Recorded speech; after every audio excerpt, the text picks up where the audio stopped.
Hola, antes de comenzar con nuestro programa de hoy, les quiero anunciar que hace unas semanas YouTube catalogó nuestro contenido de inapropiado y desmonetizó nuestro canal. Pero esto no nos va a detener. Vamos a seguir haciendo nuestro mayor esfuerzo por seguir trayéndoles las noticias más relevantes de manera objetiva y veraz. Les recomiendo que nos sigan también en otras plataformas que hallarán en la descripción para evadir la censura. Muchas gracias.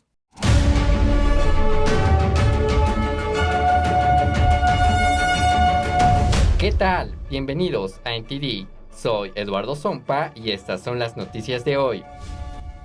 Un grupo de senadores republicanos hizo una expedición a la frontera. Uno de ellos envió un contundente mensaje a Biden tras visitar un centro para inmigrantes. Una serie de tornados azotó el sureste del país. Varias personas perdieron la vida. Hay relatos de primera mano de los damnificados. Una representante del estado de Georgia fue sacada por la fuerza del Capitolio. Al parecer, la congresista estaba en protesta. Cada vez hay más tensión en la frontera entre Venezuela y Colombia. Una diputada venezolana nos explica qué hay detrás del conflicto armado. Y en México diseñaron una curiosa mascarilla para reducir los contagios por la pandemia. ¿La usaría? Esto y más en NTD en español.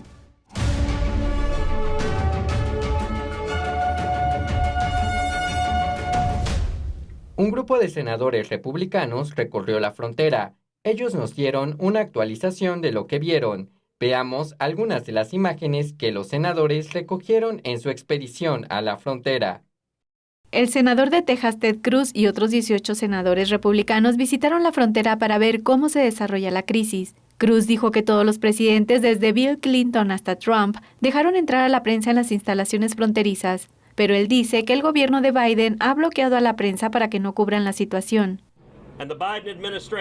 Y el gobierno de Biden envió a los manipuladores políticos para tratar de mantener el silencio, para tratar de que el pueblo estadounidense no sepa lo que está ocurriendo.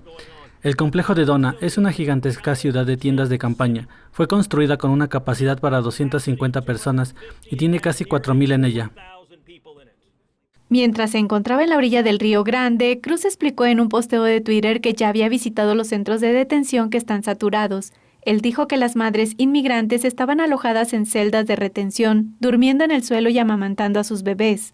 El senador Langford también visitó con Cruz las instalaciones para inmigrantes el viernes. El senador de Oklahoma posteó un video en Twitter que muestra una unidad dentro de un centro de detención de inmigrantes en la frontera sur que está a más de 8 veces su capacidad. El senador Lindsey Graham también visitó la frontera y habló después del recorrido.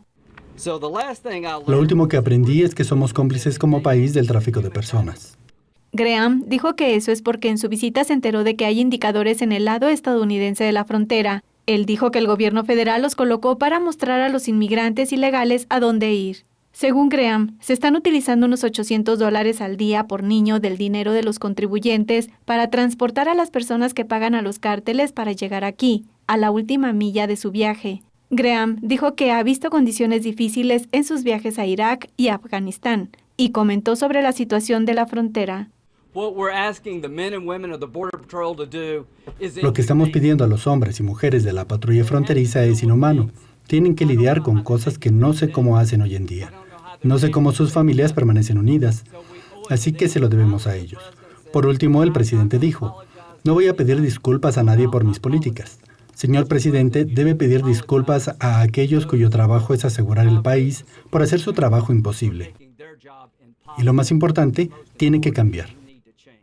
En su conferencia de prensa del jueves, Biden dijo que no se disculparía por poner fin a las políticas de inmigración que entraron en vigor durante el mandato de Trump. Biden dijo que esas políticas tienen un impacto increíblemente negativo en la ley y la dignidad humana. Nos pusimos en contacto con el gobierno de Biden para obtener sus comentarios, pero no respondieron inmediatamente. El asesor de Trump, Jason Miller, dijo que la seguridad fronteriza es algo que le preocupa mucho al expresidente Trump, y dijo que Trump podría visitar pronto la frontera con México. Hoy se llevó a cabo el mitin Nosotros el Pueblo por la Seguridad Fronteriza en Laredo, Texas. Muchas madres hablaron en el evento de hoy, entre ellas líderes de la comunidad, así como madres preocupadas por el bienestar de los que hacen el viaje a través de la frontera. Esto es lo que dijeron algunas de las participantes. Christy Hutcherson fundó Mujeres que Luchan por Estados Unidos como una madre común que quiere proteger los valores estadounidenses. Ella organizó el evento para proteger la frontera de Estados Unidos y a las mujeres y niños de ambos lados. Dijo que no podía quedarse callada ante lo que está ocurriendo en la frontera. Mi corazón ha cambiado por completo. Probablemente nunca volveré a ser la misma. Fuimos testigos de graves violaciones. Fuimos testigos de cómo los coyotes traen a hombres, mujeres y niños. En algunos puntos están demasiado débiles para hacer el viaje. Les dicen que se sienten aquí y que se mantengan agachados y callados, que volveremos.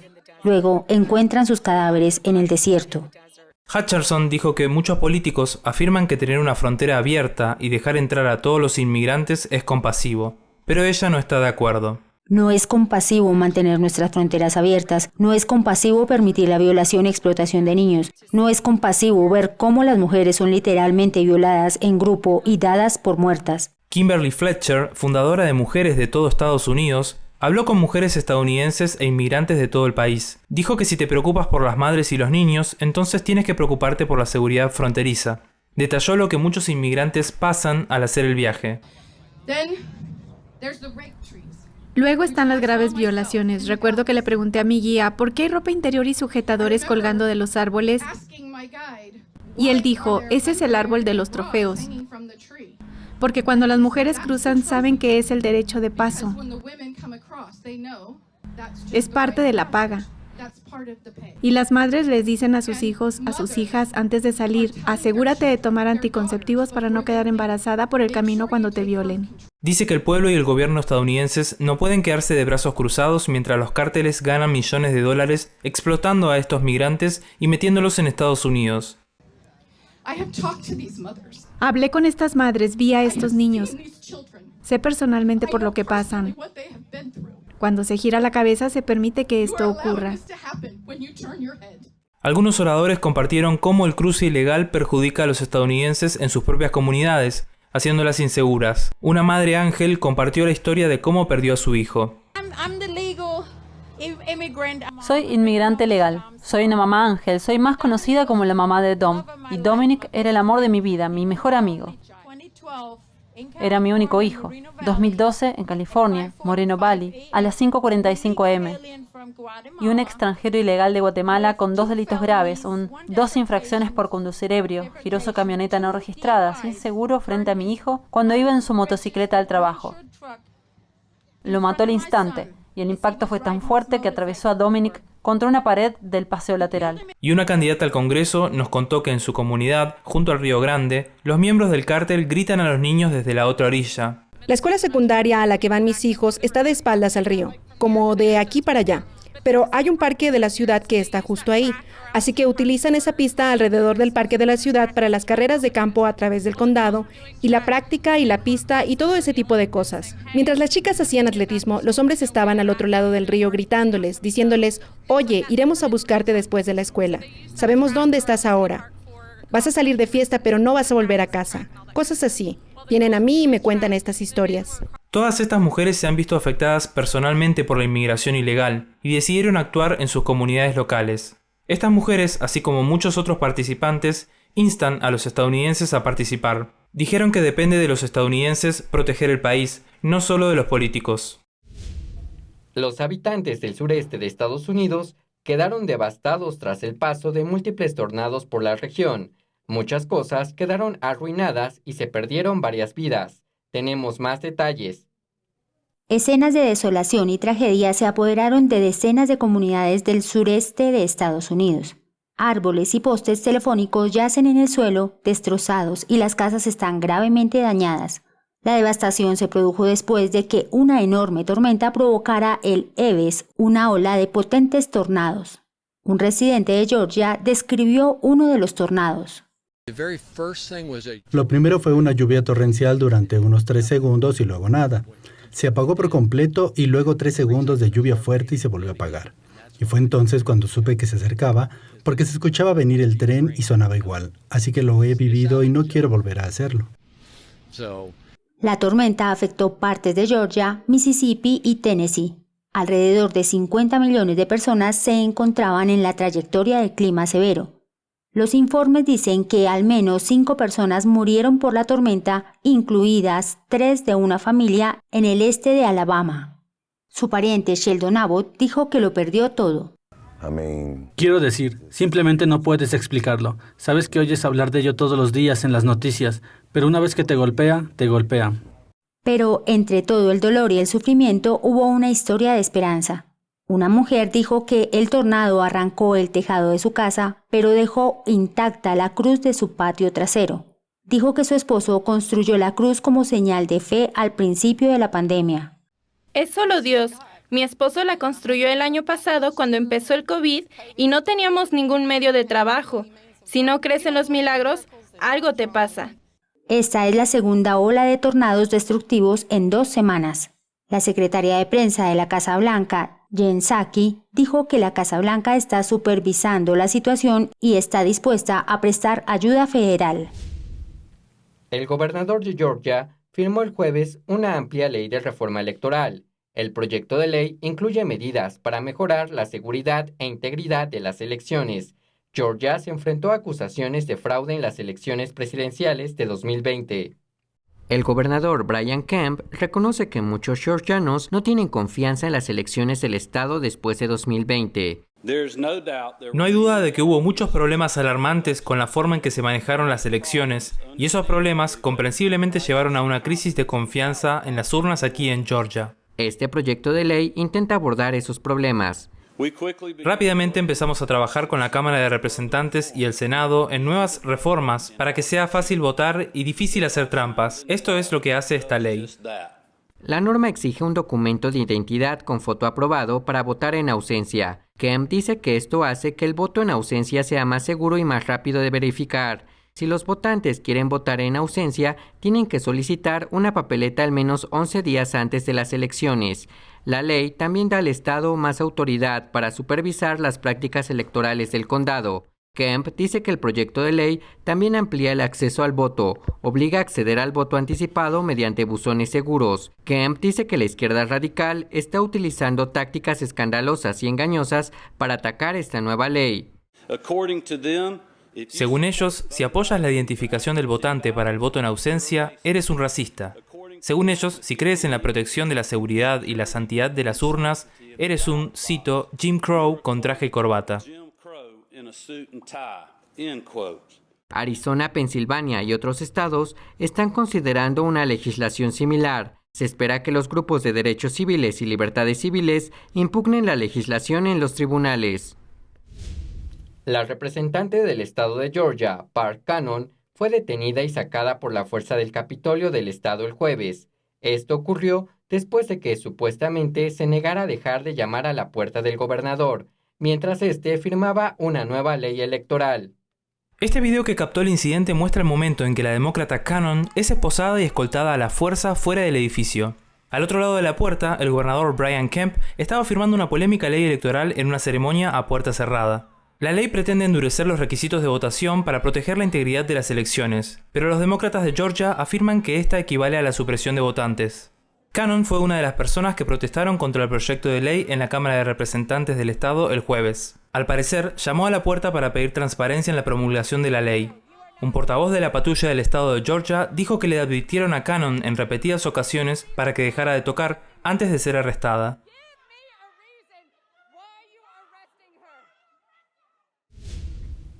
El gobernador de Arkansas firmó un proyecto de ley que prohíbe a los varones biológicos participar en las competencias femeninas. Esto convierte a Arkansas en el segundo estado que firma este año una ley que protege a las atletas femeninas. El proyecto de ley se conoce como Ley de Equidad de Género en el Deporte. Reconoce las diferencias biológicas entre hombres y mujeres y cómo éstas conducen a diferentes capacidades atléticas. El gobernador de Arkansas, Asa Hutchinson, dijo que firmó la ley después de estudiarla y consultar a cientos de ciudadanos sobre el tema. Afirma que las atletas femeninas no deberían competir contra los hombres en los deportes diseñados para la competición femenina. Los grupos de defensa de los derechos de los transexuales se oponen a la ley y la filial de Arkansas de la Unión Estadounidense de Libertades Civiles indicó que no han terminado de luchar por los derechos de los transexuales. Por otro lado, el Senado tiene previsto votar una serie de temas después de su receso. Estos incluyen la ampliación de la verificación de antecedentes para los compradores de armas y un proyecto de ley que cambiaría drásticamente la forma en que se realizan las elecciones. Cuando el Senado regrese en abril, comenzaremos a enfocarnos en 3 áreas principales: los derechos electorales y derechos civiles, la recuperación económica y del empleo con énfasis en el cambio climático, y en reconstruir algo mejor, y la seguridad para la salud y con las armas. Schumer dijo que intentará trabajar con sus colegas republicanos en la aprobación de leyes, pero el líder demócrata también insinuó que pasará por encima de ellos si percibe resistencia. La Cámara de Representantes, controlada por los demócratas, aprobó recientemente una serie de medidas que el Senado tiene previsto retomar. Eso incluye el controvertido proyecto de reforma electoral llamado la Ley para el Pueblo. Schumer dijo que lo primero que hará el Senado tras el receso será estudiar una propuesta sobre crímenes de odio por COVID y varios puestos de la administración que aún no han sido confirmados. Y al regresar de la pausa, analizaremos de cerca los recientes conflictos armados en la frontera de Venezuela y Colombia y un reciente informe que revela los vínculos entre el astro del fútbol argentino y el dictador Nicolás Maduro. Esto y más en NTD en español.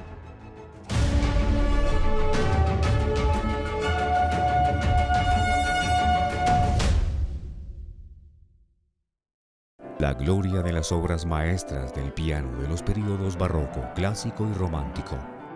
New Tank Dynasty Television te invita a unirte a la competencia internacional de piano NTD 2021. Juntos, preservamos y revitalizamos el arte de la auténtica música clásica para piano. Octubre de 2021 en Nueva York. Regístrate ahora en piano.ntdtv.com.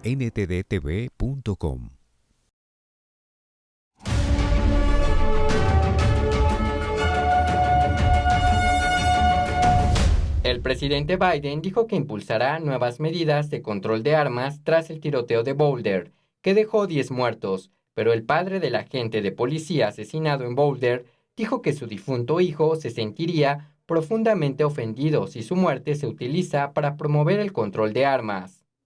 En su primera rueda de prensa, el presidente Biden prometió que regularía la venta de armas de fuego y que es una cuestión de tiempo. Cuando los periodistas le preguntaron si lo haría a través de acciones ejecutivas o a través del Congreso, dijo que todo lo anterior. Eso fue todo lo que Biden tuvo que decir sobre el control de armas en la conferencia de prensa. El líder de la mayoría del Senado, Chuck Schumer, dijo que quiere que los republicanos se unan a ellos, pero afirmó que si no lo hacen, los demócratas tomarán el asunto en sus manos. Preferimos que nuestros colegas republicanos trabajen con nosotros en estas cosas. Muchas de las cosas que he mencionado son bipartidistas en el sentido de que la mayoría de los republicanos las apoyan. Pero si no lo hacen, nuestro grupo se reunirá y discutiremos la mejor manera de llevar a cabo esa acción grande y audaz. El líder de la minoría del Senado, Mitch McConnell, dijo que está abierto a un debate y que hay diferentes puntos de vista sobre cómo los dos partidos abordan la violencia con armas de fuego. Una cosa que sabemos con certeza es que estos tiradores están invariablemente incapacitados mentalmente. La incapacidad mental es un problema preocupante que resulta muy difícil de identificar de antemano. Así que veremos lo que el líder de la mayoría quiere proponer en el hemiciclo y veremos cómo es y tendremos un debate amplio y profundo. Homer Talley es el padre del agente de policía Eric Talley, que murió en el tiroteo de Boulder. Le contó a TMZ cuál era la perspectiva de su hijo. Dijo que su hijo se habría sentido profundamente ofendido al saber que su muerte sería utilizada para promover el control de armas. Su padre dijo que antes de ser oficial, Eric disfrutaba haciendo tiro. Continuó diciendo que el hecho de que un maníaco vaya por ahí disparando a la gente no significa que haya que quitar las armas. El jueves por la noche, unas 2,000 personas se reunieron en un instituto cercano para honrar a las 10 personas asesinadas el lunes. A primera hora del día, los abogados pidieron que el sospechoso, Ahmad Alissa, fuera sometido a una evaluación de salud mental antes de que continúe su juicio. La multitud leyó en voz alta los nombres de los fallecidos. Justo antes, un residente leyó los nombres de las 8 personas que murieron en otro tiroteo en Georgia unos días antes. Alisa está acusado de asesinato por el ataque en el que murieron 10 personas. También se le acusa de intento de asesinato de un agente de policía. El fiscal dijo que se esperan más cargos. El gobernador de California eligió un nuevo fiscal general para el estado, pero el candidato es conocido por su postura blanda frente al crimen y también presionó una vez para que los comunistas sirvan en el gobierno de California. El gobernador Gavin Newsom anunció el miércoles su nombramiento de fiscal general interino de California. Este puesto quedó vacante cuando el exfiscal general Xavier Becerra fue nombrado por el presidente Biden como secretario de salud del país. El elegido por Newsom, Rob Bonta, es el primer filipino estadounidense que ocupa un puesto en la legislatura de California. Su nombramiento pretende combatir la serie de ataques violentos contra los asiático-americanos en California y en todo el país. Como funcionario electo podemos encontrar muchas banderas rojas que muestran que está más con el partidismo que con la comunidad asiático-americana.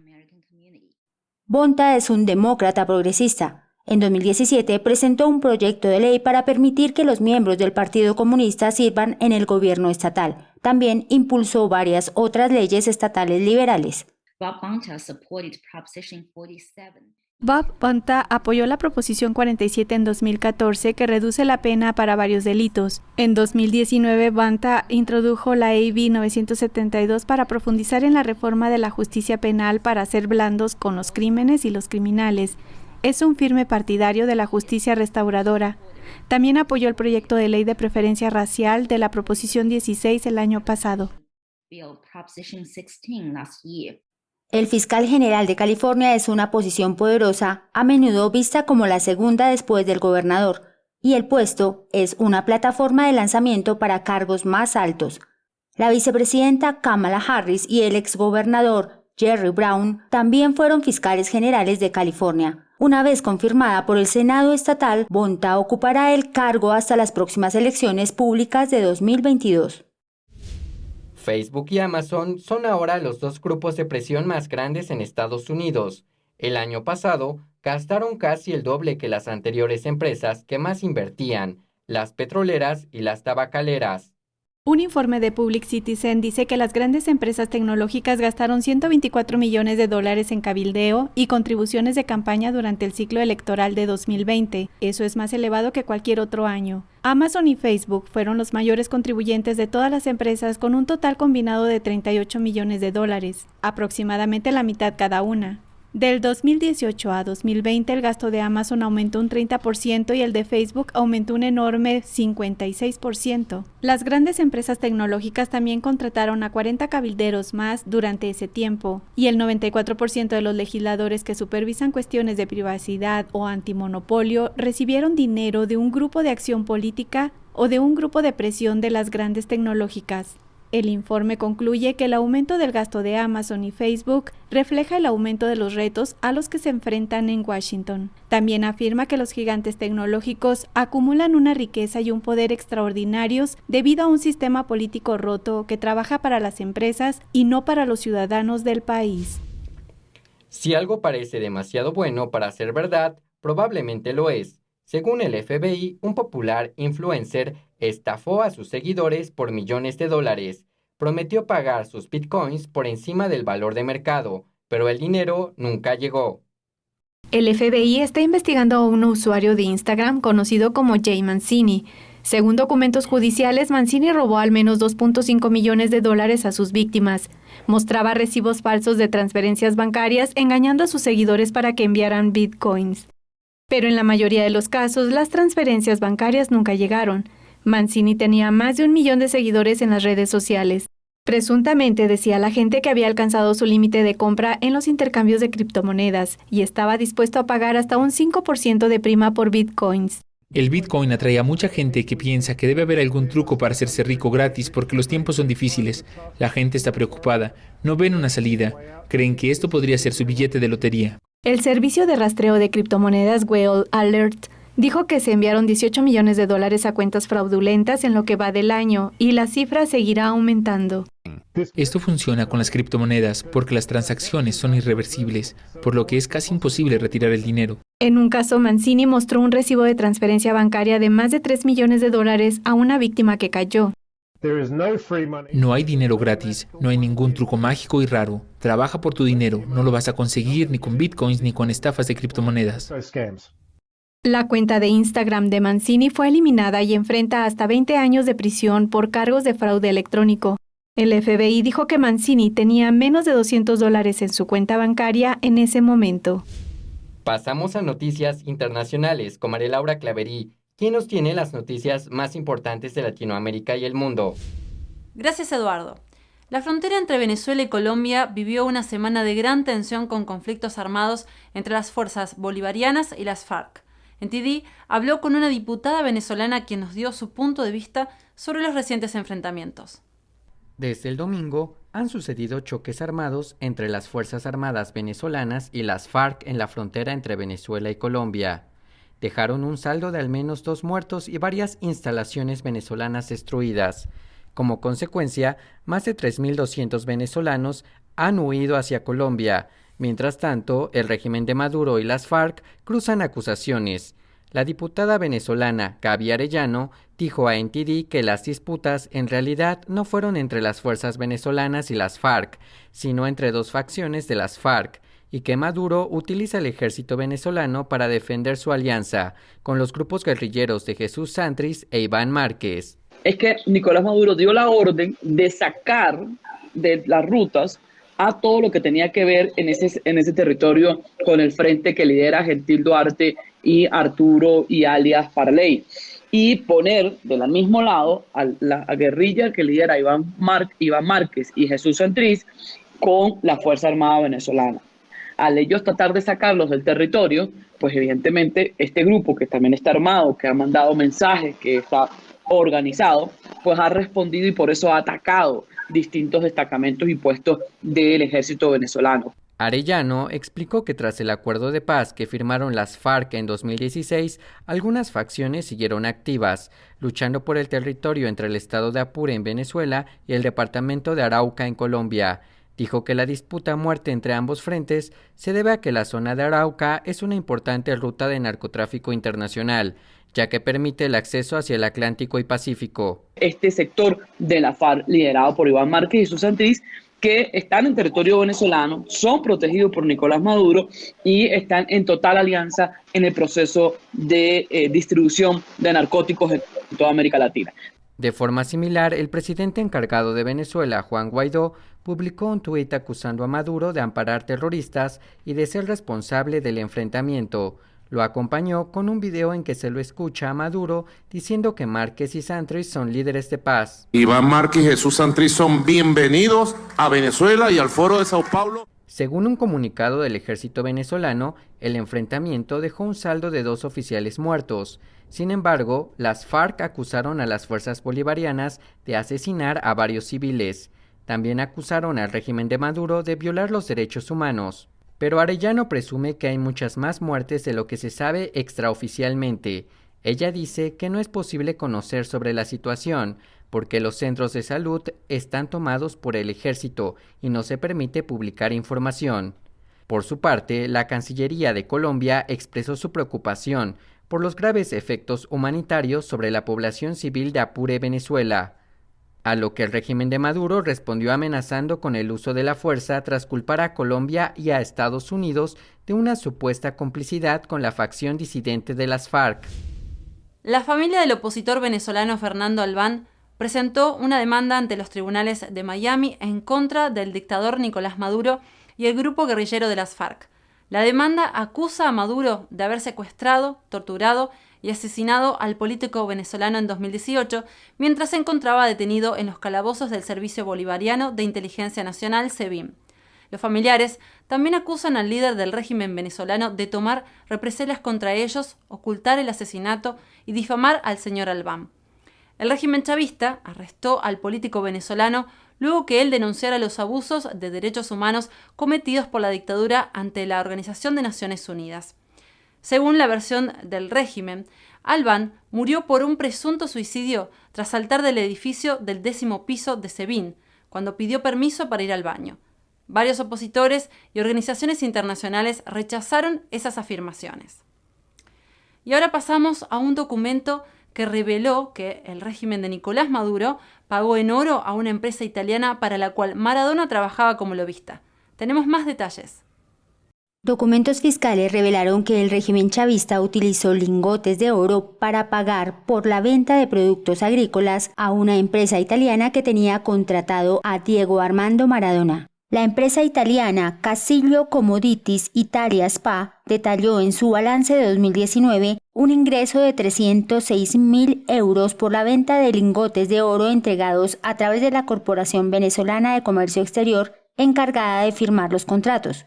El astro del fútbol se dedicaba a abrir nuevos mercados y realizar gestiones en América Latina, principalmente en Cuba, Venezuela y Nicaragua. Un contrato de 2015 reveló que Maradona cobraba $3 por tonelada métrica que le vendía Casillo a Venezuela y Nicaragua. Según audios revelados de una conversación entre el futbolista y el abogado Matías Morla, Venezuela tenía una deuda millonaria con Casillo. El informe de Casillo sobre sus operaciones de 2019 es el único registro sobre los lingotes de oro que utilizó Venezuela. A pesar de que en 2016 la firma italiana mencionó al país caribeño como uno de los principales clientes, la relación entre Casillo y Venezuela se remonta al año 2013. Desde entonces firmaron varios contratos. Según un artículo del periodista venezolano Roberto Denis, los ingresos por las ventas superaron los $1.000 millones tan solo entre 2017 y 2019. Y ahora les dejamos una actualización del virus del PSG alrededor del mundo. Estados Unidos anunció este viernes que inició un ensayo clínico con 12.000 voluntarios para investigar si las personas vacunadas contra el COVID-19 pueden transmitir la enfermedad. Anthony Fauci dijo en una rueda de prensa que espera tener respuestas en 5 meses. Italia acordó hoy la reapertura de todas las escuelas del país hasta la educación secundaria, inclusive en zonas rojas. El primer ministro Mario Draghi confirmó hoy las medidas del ministro de Educación. Confirmo la decisión de abrir hasta la educación secundaria media. El ministro de Educación, Patricio Bianchi, está trabajando para que esta reapertura se haga de un modo ordenado. Será posible efectuar pruebas anti-COVID antes de entrar en las aulas. La reapertura de las escuelas se produce debido a una leve reducción de la curva de contagios, siendo Italia uno de los países europeos en donde los centros educativos permanecieron cerrados por más tiempo. Y en Latinoamérica, Brasil, con casi 3.000 muertes diarias, afronta su momento más crítico desde que comenzó la pandemia. Y según datos de la OMS, es donde más mueren por COVID por encima de Estados Unidos y México, que aparecen por detrás. Bajo presión y luego de un encuentro con los poderes legislativos y judicial, Bolsonaro anunció la creación de un comité nacional para combatir la pandemia. Según lo anunció el jueves el ministro de Salud de Chile, Enrique París, en varias comunas del país y toda la región metropolitana entrará el fin de semana en una cuarentena estricta, donde ni los supermercados podrán estar abiertos y solo se podrán realizar repartos a domicilio. Esto debido a un récord de contagios en el país andino. También para el fin de semana, Argentina suspenderá todos los vuelos regulares que conectan al país con Brasil, Chile y México, informaron este jueves las autoridades después del aumento de casos de COVID-19 en esas naciones. Y las fronteras permanecerán cerradas al turismo externo. Habrá controles más estrictos para los argentinos que regresen del exterior. Se deberá presentar antes de embarcar hacia la Argentina un test de detección de COVID-19, otro test al llegar al país y uno más pasados 7 días del reingreso, siempre a cargo del pasajero. Y en México fabricaron una mascarilla solo para la nariz. Los investigadores dicen que reduce el riesgo de infección por coronavirus al comer y hablar. Dicen que esta máscara solo para la nariz todavía proporciona algún tipo de protección. Pero en las actividades diarias, que esto es lo importante que queremos resaltar, cuando todos comemos, pues nos los tenemos que quitar aunque tengan 2 cubrebocas, aunque tengan la careta de plástico, se la quitan. Y es por eso que nosotros en estas actividades de la vida diaria es cuando estamos invitándolos para que utilicen y se protejan con un cubrenariz. Un grupo de senadores presentó el jueves ante el Senado un proyecto de ley bipartidista para promover elecciones democráticas en Nicaragua. Los senadores Marco Rubio, Bob Menéndez y Tim Kaine presentaron la legislación Renacer para presionar al régimen de Daniel Ortega a que garantice elecciones libres, justas y transparentes el próximo mes de noviembre. El proyecto de ley también pide al gobierno de Biden que coordine con Canadá y la Unión Europea sanciones en contra del régimen nicaragüense. Asimismo, los senadores proponen incluir a Nicaragua en una lista de países centroamericanos sujetos a restricciones de visas relacionadas con la corrupción. Y en Perú, los arqueólogos descubrieron un mural de 3.200 años de antigüedad en medio de un campo de cultivo. Echemos un vistazo a esta joya arquitectónica. Este mural de unos 3.200 años de antigüedad fue rescatado a último momento de su destrucción total en medio de un campo de cultivo en Perú. Se trata de imágenes de seres sobrenaturales vinculados con la fertilidad, la fecundidad, el agua y las lluvias, elementos que siempre han sido vitales para todas las sociedades en todos los tiempos. El arqueólogo Régulo Franco fue quien acudió ante la alerta de que se estaba destruyendo un montículo arqueológico en una zona de cultivos en el Valle de Virú, en la región norteña de La Libertad, a unos 510 kilómetros de Lima. Franco explicó que en su origen, esas pinturas no se mostraban hacia el exterior, sino que muy probablemente estaban relacionadas con otros espacios arquitectónicos o ceremoniales de la cultura prehispánica Cupiznique. Franco, acompañado por su colega Feren Castillo, decidió preparar un proyecto de emergencia para hacer una primera investigación durante 3 meses y muy probablemente encontrar otros murales hacia el lado oeste, que aún está cubierto por un gran relleno arqueológico. Y estamos viendo ya la intervención urgente en este monumento. Y esa intervención urgente conlleva a hacer varias acciones. Por ejemplo, una de las acciones inmediatas aquí es la parte legal. La segunda acción es la protección del mismo monumento, la conservación y luego el cubrimiento adecuado con profesionales que se dedican a ese tema del monumento. Los expertos indican que la arquitectura con esquinas curvadas en Perú data de hace unos 5.000 años, pues también ha sido encontrada en importantes sitios como el Templo de Ventarrón en el Valle de Lambayeque. Los investigadores, con el apoyo y la presencia del Ministerio de Cultura, buscarán proteger las pinturas murales para evitar una mayor destrucción o el ingreso de vándalos o saqueadores conocidos como huaqueros, con la expectativa de que en un futuro muy cercano, quizá terminada la pandemia, se pueda iniciar un trabajo especializado en el lugar. Y ahora los dejamos con Julián Bertone, quien nos trae las noticias sobre China. Muchos esperan que las sanciones sean la herramienta más eficaz para contrarrestar al PSC, pero según expertos el verdadero campo de batalla está en el capital y la tecnología, y gracias a décadas de negocios con el PSC, dicen que se está acabando el tiempo para que Estados Unidos cambie de rumbo. Últimamente la alianza para hacer frente a los abusos de los derechos humanos por parte de China está cobrando fuerza. Tanto Estados Unidos como Europa sancionaron a funcionarios chinos responsables. Pero la prensa estatal china dice que no están golpeando a China donde le duele. Argumentan que estas sanciones son más bien simbólicas y que la verdadera arma está en la economía. A pesar de las tensiones entre Estados Unidos y China el año pasado, las empresas chinas recaudaron más de $10.000 millones de inversiones a través de ofertas públicas iniciales en Estados Unidos. Es la cifra más alta de los últimos 6 años. El capital estadounidense es el salvavidas del Partido Comunista Chino. En una reciente audiencia en el Congreso, expertos argumentaron que la inversión y la tecnología de Estados Unidos estuvieron y continúan volcando dinero en el avance militar de China, y las políticas actuales no están solucionando este problema. We need to acknowledge the reality that our business dealings with China have fueled the country's military-industrial complex for the last 40 years. Even business dealings where we service Chinese industries' demand in low technology, commodity sectors haven't been benign, but rather have created opportunities for the Chinese economy to shift resources away from low-tech enterprises to higher-tech sectors to accelerate its indigenization. Maintaining the status quo cannot be our strategy going forward. El expresidente Trump emitió una orden ejecutiva para prohibir a los estadounidenses invertir en empresas militares chinas. Pero esto puede no ser suficiente, ya que en el caso de muchas empresas que en realidad están respaldadas por el ejército chino, es posible que no se encuentren vínculos de propiedad sobre el papel. Y en China el límite entre el Estado y las empresas es extremadamente difuso. So much of the innovations that fuel military capabilities come from the commercial sectors.